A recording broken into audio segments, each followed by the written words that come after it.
कौन नहीं चाहता कि उसका मेंटर एक यूपीएससी रैंकर हो। 2021 के फाइनल रिजल्ट्स में सिविल्स डेली आईएएस के 200 से भी ज्यादा सिलेक्शंस हैं। Guys, I am going to connect you 1-to-1 with Civils Daily rankers for free. There is a link in the description, fill it and schedule a session. These ranker will prepare a timetable and a personalized plan for you. ये toppers आपको exactly वही बताएंगे कि कौन सी book follow करनी है, कौन सा चैप्टर पढ़ना है. They will guide you in answer writing, mocks and accessing them. Don't miss this golden opportunity to get mentored by a ranker. Hello everyone, this is Tirumani Sri Pooja. I have ranked 62 in the recent results of Civil Services 2021. So today I am going to do this video about my strategy and my changes what I have made from my first attempt to second attempt, and I would like to share them very much with you. So it is in the context of general studies. For the general studies, both the preparation and the answer writing are very important, and both has to be effective for actual improvement in the marks and scoring the best in each of the subjects. I would like to discuss the content and the preparation of the general studies. For an overall general studies, what we need to be remembered is it is general studies. So it is not required for deep understanding of the entire subjects. Rather, we need a decent understanding and practical application process of the syllabus portion. So what we need to do is, for prelims we must have already done most of the areas of the general studies requirement. For the additional requirements, we need to go to the UPSC website and look at the syllabus and have a decent understanding of what all are the contents and what needs to be done in each area. And also we need to look at the previous year questions in the general studies, which are also available on UPSC website, to understand the range and the dimensions of the questions being asked, so to have a better understanding about how to direct our preparation for the process of mains preparation. So firstly, I would like to discuss GS1 and we'll go subject by subject. So in the GS1, firstly I would like to talk about history. For history, whatever we have done for prelims will be more than sufficient, and what we need to do is just structure the answers better. Like if we are going to talk about 1857 revolt, we will be having all the required data as we have prepared for prelims, but just segregate it into the dimensions like social reasons, economic reasons, political reasons, like make it segregated so your answers look structured. So in my case, what I feel is, for history we will be having all the data in hand. We have to work is to recollect things and to segregate better and to present answer in a neat manner. That works for modern history part. And for art and culture, what I have done was Nitin Singhania. Nitin Singhania may not be very much useful or may not be very much in line with prelims questions, but it is very useful for me when I came to mains, because it is the source of examples for us. If they are asking about cave art, we will be having like tens of examples to write various dimensions of cave art. Similarly, in the dance, paintings and all, we can draw from various sources. Like for example, if the question is asked how painting is used to depict social life, if we have good understanding about what all are the kinds of paintings and what all are the paintings themes, so we can actually use them as examples to depict whatever the question and the area of the question. So based on the demand of the question, we can direct our answers. And for the world history, it is better to keep your source confined and limited. I have used last year toppers Ravi Kumar's notes on world history, which was based on vision, and similarly you can also pick any toppers notes or any institute notes, which will be sufficient. And I think one resource will be sufficient for world history. And one more thing is, from the mistakes I have done, I got too much obsessed over world history and I have allotted too much time for world history. So for people who are already preparing, try to be prepared and complete world history before prelims itself. And so that you will not be spending so much time, just give a quick revision and that much will be sufficient for answers.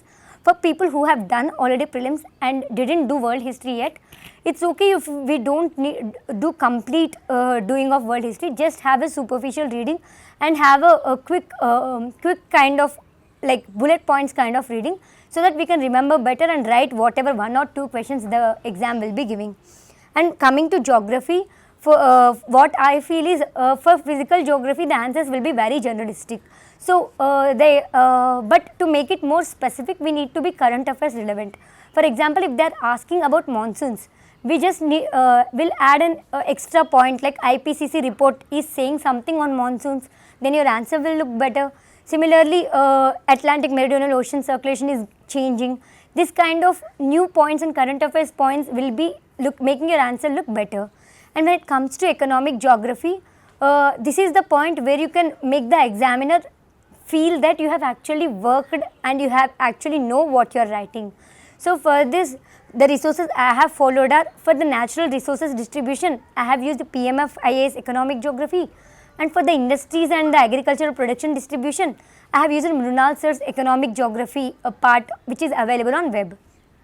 And one more part in this area is the disasters which are also being asked in paper 1, like the distribution of the volcanoes, the bushfires, the earthquakes, where are these happening. So have an understanding about what happened over 1 year and 2 years. For example, we have been seeing Australian bushfires and Mediterranean bushfires. So just make a flowchart kind of thing, bushfires, the locations of where it happened, volcanoes, where all it happened, so that if there is a question very specific like in 2021, you can actually have a data in the background, so you can actually use it. So this I actually have done because of the thing where we are working on the syllabus sheet. So because of the syllabus sheet actually asks us to do on this part. So by doing this part, I think we will be ready with the questions of geography. And for social issues of the paper 1, for first time I have used Shriram's IAS for the static part, and I have used Vision IAS Mains 365 to add value addition. Similarly, you can also pick any source for having a static part and having static data, and add the value and keep your answers fresh by adding data from Mains 365 from Vision, or any monthly compilations or any full compilations of the institutes, so that your answers will be good. And regarding this area, keep your data limited, like keep your data clear, like for education, keep your data limited about enrollments or anything. Don't overwhelm with data, and keep the data to 1 decimal extra, so that your answer looks accurate and precise. So this will be sufficient for GS1, and it is also very useful if you keep practicing questions either on daily basis or based on test series based. When it comes to GS2, which is Polity, I want to talk about how I achieved my improvement from 86 marks to 114, because I changed my strategy. Earlier I relied highly on Lakshmikant, and I thought I would make answers justly based on the static data, but it wouldn't work like that, because we need rich data and better structure to get answers from Mains 360, to get answers for Polity. So what I did was, I had Lakshmikant as a static and used it for articles which needs to be presented, like legislative councils, governor, interstate councils, where it will be better if you bring out the article. So have a Lakshmikant as a backup. Then the second thing is Mains 365 from Vision, which I have used, or you can use any current affairs compilation for keeping the data and keep using appropriate data for answers enrichment. Other thing I have used for Polity is Varnit Negi sir's notes, which is available on his blog, and it is very useful because of the structure. It is once people who have been facing less marks in GS2 once go through some top notes, either Varnit Negi sir's notes, to see the structuring of the answers. For example, one particular thing which I used appropriately in my answers are using the bar graphs. For judiciary cases, if there is judicial pendency, rather than quoting the data of this year, also quote data from 3 years behind and use as a bar graph. 2016 mein the judicial pendency was this much, 2019 mein judicial pendency was this much, and use a bar graph to represent it. So even though it is a routine data, it looks pictorial and it looks better. This will be what we can be using for Polity. And for governance portion, we can use any static part which will be available, plus use the current affairs part which you can access from any wide resources you have been covering, like whatever new apps which are being applied, new schemes, like for urban governance there is a scheme called Tulip. So try to draw from references in the governance area, which makes your answers look really better. And coming to GS3, for me I felt GS3 was entirely or highly reliant on current affairs, because the range of the GS3 is very big. It comes, we need to do economy, environment, we need to do security, and also science and tech. So for this thing, science and tech, all these things, the static part we must have done already for prelims. So don't leave the content we have already done for prelims. Keep it as a static portion and improve on the current affairs so that your answers become very enriched, and be very aware of the recent developments, because current trend is they are using the recent developments. Like 2021, they have asked a question on AUKUS, which was just a news of 1 or 2 months behind the exam. So be very ready with the new developments and try to develop on them. And one more thing regarding GS3 is the questions may become too specific and questions may become a little unpredictable sometimes. So one thing I would like to suggest is be calm, be patient, and try to use whatever data you already have, because the questions which are tough and specific for you will be specific for everyone, and no one will have the advantage of making that answer perfect. So use the data whatever you have already and just try to make it elaborate and make it look decent enough so that you can just complete that question. So that will actually work for GS3 marks improvement. And for GS4 ethics, I would like to talk few aspects. For basic static part, you can depend on any source. Like I have checked 2-3 sources because I was hopping from source to source, and I felt each source is good in itself and they are comprehensive.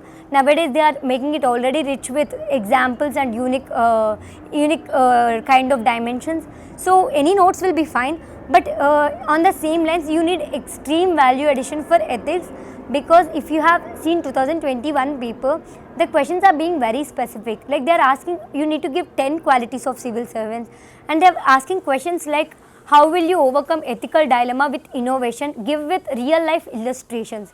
So when it asks like real life illustrations, if you don't have anything in the background, it becomes very tough, and it sets up a wrong precedent, because these questions will be coming before the case studies. So work on real life examples. What I have used was, in my first attempt, I used to develop my own examples. Like if I was reading about honesty, I used to just Google honesty and I used to go to the news articles. And I used to see that Maharashtra mein someone is awarded honesty award for this activity. So this kind of examples I used to note somewhere and I used to use in the exam. And even corporate social responsibility and all, you will find unique examples by using this. Or if this task looks very big and tremendous, the many institutes are providing some 30-40 pages notes where they are giving examples for each term, like honesty, integrity, dedication, responsiveness and all. Either rely on such resource and try to recollect the examples in the exam. So this is one dimension. Second dimension is regarding civil servants, which will be not very much in recent examples or recent news. What I did was, there is a web page called The Better India. I used to go to the Better India page. It used to have many sub-columns like civil servants, sustainability, climate change. I used to find anecdotes or examples for each area, and I used to have a list of these things, and I used these extensively in my ethics first 10 marker questions, and I myself found the answers became a little better than without examples. So once if you will for it, just check the Better India page. And the second part comes for case studies. Case studies, we can almost all of us can handle case studies decent enough. So what makes the difference in the marking is the presentation and the wide dimensions and the unique points. For presentation, try to design your own style of making it diagrammatic, or try to see the others' copies to make it diagrammatic. And for making the unique points, what we have to do is have stronger backing. If the question is certainly representing child labor, try to write the child labor acts and what are the acts and what are the schemes preventing child labor. Try to recall that into the answer. And one more thing is, try to be very specific with a few acts. Like there is an act, Prevention of Corruption Act, and there are few sections which make it hamper the performance. Try to go to the specific details to make it look better. And all this will help in content enriching of ethics. One last thing which is very troubling for case ethics is the time management. So design your own style, because if you start with case studies, sometimes case studies take lot of time. If you start with 10 markers, sometimes they take lot of time. So be specific, try both the ways, and choose which works for you better. If you are a kind of person who can think faster and who can make multiple dimensions in the case study and go back to 10 markers, do that way. What worked for me was I used to do half the case studies and I used to write half the 10 markers, because 10 markers I felt were the questions which makes an impression. Then I come back to case studies and go back.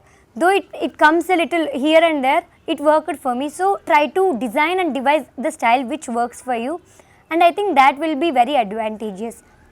So this is my strategy and my resources for the entire GS1 to GS4. I would also like to talk about the answer writing and also the presentation.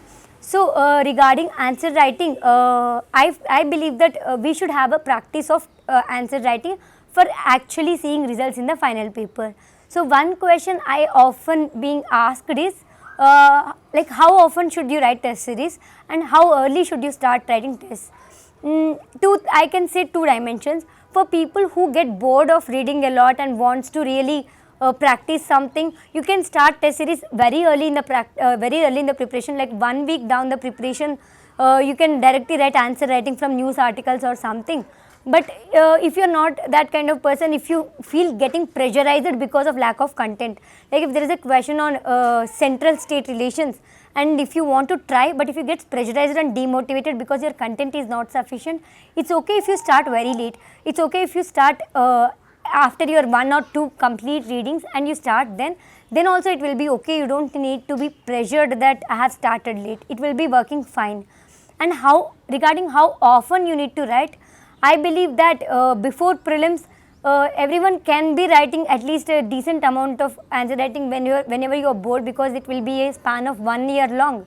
And after prelims, I feel that your schedule should be almost packed or almost evenly distributed with the test series. What I did was, in my first attempt, I used to write daily answer writing until the result, so I get a knack of how to write answers to get my answers structured better. Once the result was out, I took a test series and I started spacing my test series with 7 days spacing, and I used to write test series in that spacing. So test series are important for 2 reasons. One is for the reasons of accomplishment, where you will be feeling a sense of accomplishment. Like once you finish the polity or once you finish the history, you will just feel that I have done it. But if you have done a test immediately after preparing it, you will actually feel I am done with history completely and accurately. So you will actually feel the sense of accomplishment. Second thing is, you will get a sense of improvement with test series, where you can actually monitor yourself and monitor your own progress from a test to test, and you can actually see the difference you are making. And one more thing is, you can also compare your answers with your friends, so that you can identify what are the places you are going wrong in. And it is very useful if you refer to toppers copies, and usually most of these test series which are being conducted, they are also giving good copies. Whenever I used to score low, I used to go to the good copies and check what I could have done better. This will be better than topper copies, because this will be specific to your question. Like if there was a question on art and culture and you couldn't recall many dimensions and you were marked very low, go to a good copy and see how the person has structured it and how the person has made it more compressed and why the person has fetched more marks. So you can incorporate this kind of techniques into it. So this comes to test series. Just space it better to keep yourself disciplined and to keep yourself motivated throughout the process. Second thing is how to make your answers look better. Few people, it will work good if you pre-design your introductions in few areas. For example, there will be specific areas from which questions will definitely come. For example, gig economy or grassroots level of economic development or judiciary problems or parliamentary accountability. These are the areas from which you can definitely expect a question every year. कौन नहीं चाहता कि उसका mentor एक UPSC ranker हो? 2021 के final results में Civils Daily IAS के 200 से भी ज्यादा सिलेक्शंस हैं. Guys, I'm going to connect you 1-to-1 with Civils Daily rankers for free. There is a link in the description. Fill it and schedule a session. These ranker will prepare a timetable and a personalized plan for you.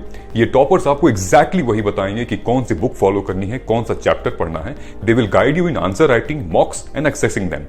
Don't miss this golden opportunity to get mentored by a ranker. So you can pre-design your introductions in that area. And one more thing is regarding conclusions also, you can make unique conclusions.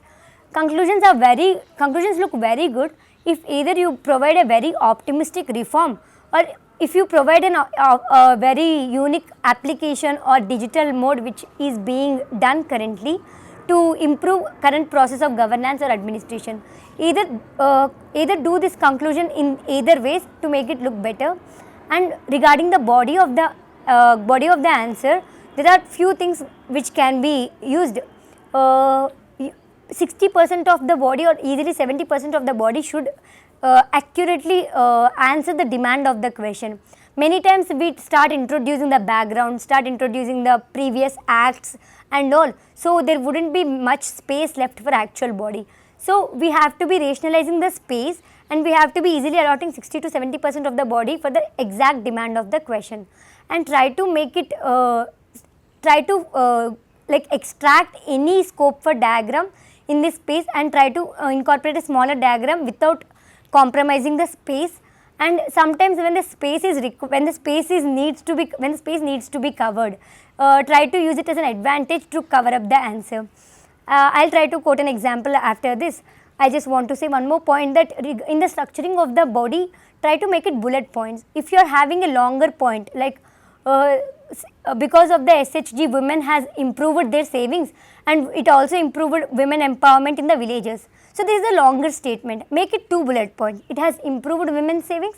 It has also promoted women empowerment in their households. So it increases the multiplicity of the points. At least the answer looks better structured and also bigger. So this will be an advantage. And regarding the diagram which I was talking earlier, there was a question about blue LEDs, and I had no clue about what blue LEDs are and how they are useful. So the demand of the question about use of the LEDs.